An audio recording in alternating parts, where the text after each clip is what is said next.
현안 브리핑 하겠습니다.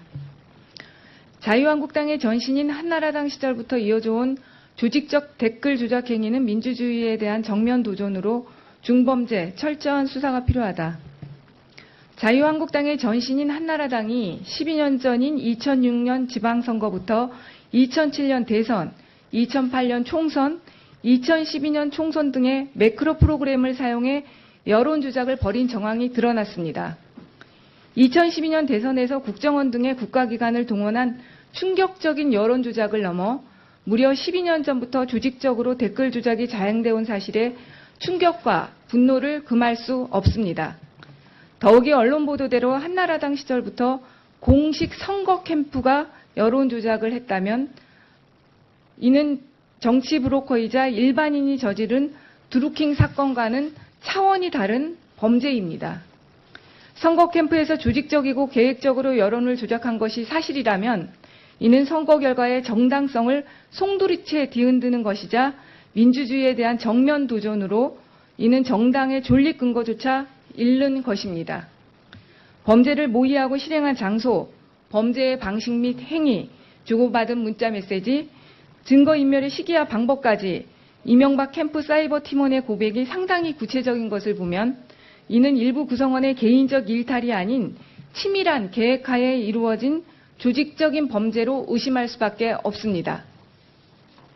더욱이 12년 전부터 선거 때마다 여론조작을 해왔고 2012년 국정원 등 국가기관까지 여론조작에 가담한 것을 감안하면 2017년 대선에서도 조직적인 여론조작이 진행됐을 가능성을 배제할 수 없습니다.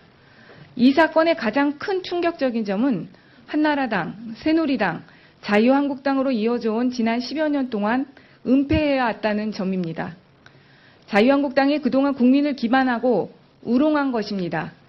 자유한국당은 이제라도 국민 앞에 스스로 진실을 밝히고 용서를 구해야 합니다. 이 사건은 아직 공소시효가 남아있습니다.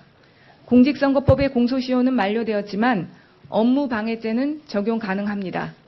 또한 2017년 대선에도 여론조작을 했다면 정치자금법 위반 여부도 문제됩니다. 정당의 공식선거운동 캠프의 조직적이고 계획적인 여론조작 행위는 국민집권의 핵심이자 헌법이 보장하는 선거권을 훼손한 헌정농단으로 수사당국은 철저한 수사로 지난 10여 년의 범죄 행위에 대해 낱낱이 밝혀야 할 것입니다.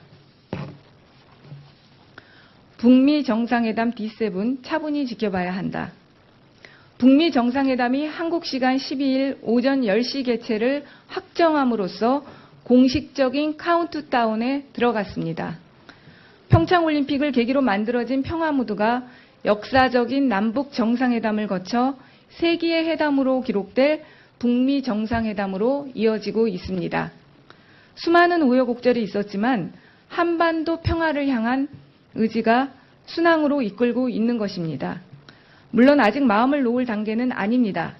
북한의 비핵화와 항구적인 한반도 평화 정착으로 가기 위해서는 많은 노력과 인내가 필요합니다. 상호 간의 신뢰가 쌓여야만 불협화음 없이 앙상부를 이룰 수 있는 것입니다. 일주일 뒤 열리는 북미 정상회담의 성공을 위해서는 차분히 지켜볼 필요가 있습니다. 중차대한 시기에 불협화음은 민폐만 끼칠 뿐입니다. 그런데도 홍준표 대표가 트럼프 대통령에 대해 외교를 장사로 여기고 있다는 등 트럼프 대통령을 직접 겨냥한 막말을 쏟아낸 것은 매우 유감입니다. 막말의 아이콘이라고 하지만 사리 분별 좀 하셨으면 합니다. 한반도 평화를 향해 순항하는 상황에서 스스로 암초가 되는 우를 더 이상 범하지 않기를 바랍니다.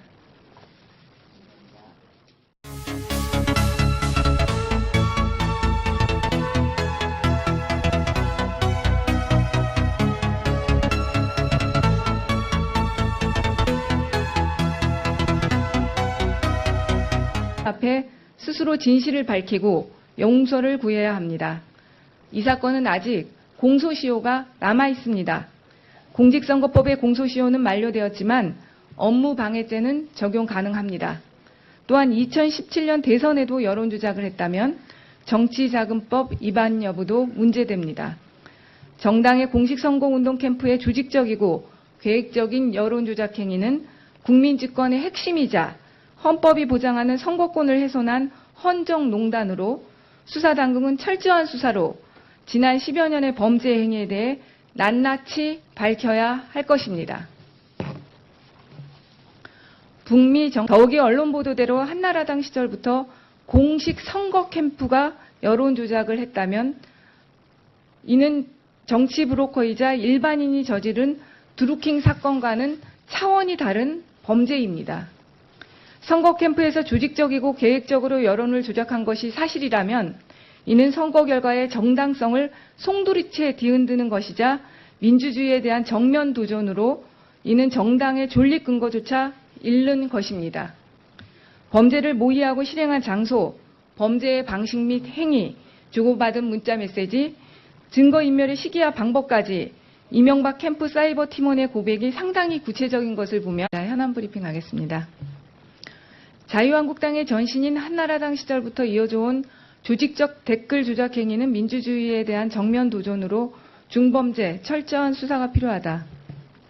자유한국당의 전신인 한나라당이 12년 전인 2006년 지방선거부터 2007년 대선, 2008년 총선, 2012년 총선 등의 매크로 프로그램을 사용해 여론조작을 벌인 정황이 드러났습니다. 2012년 대선에서 국정원 등의 국가기관을 동원한 충격적인 여론조작을 넘어 무려 12년 전부터 조직적으로 댓글 조작이 자행되어 온 사실에 충격과 분노를 금할 수 없습니다. 이는 일부 구성원의 개인적 일탈이 아닌 치밀한 계획하에 이루어진 조직적인 범죄로 의심할 수밖에 없습니다. 더욱이 12년 전부터 선거 때마다 여론조작을 해왔고 2012년 국정원 등 국가기관까지 여론조작에 가담한 것을 감안하면 2017년 대선에서도 조직적인 여론조작이 진행됐을 가능성을 배제할 수 없습니다. 이 사건의 가장 큰 충격적인 점은 한나라당, 새누리당, 자유한국당으로 이어져 온 지난 10여 년 동안 은폐해왔다는 점입니다. 자유한국당이 그동안 국민을 기만하고 우롱한 것입니다. 자유한국당은 이제라도 국민 정상회담 D7 차분히 지켜봐야 한다. 북미 정상회담이 한국 시간 12일 오전 10시 개최를 확정함으로써 공식적인 카운트다운에 들어갔습니다. 평창올림픽을 계기로 만들어진 평화무드가 역사적인 남북 정상회담을 거쳐 세기의 회담으로 기록될 북미 정상회담으로 이어지고 있습니다. 수많은 우여곡절이 있었지만 한반도 평화를 향한 의지가 순항으로 이끌고 있는 것입니다. 물론 아직 마음을 놓을 단계는 아닙니다. 북한의 비핵화와 항구적인 한반도 평화 정착으로 가기 위해서는 많은 노력과 인내가 필요합니다.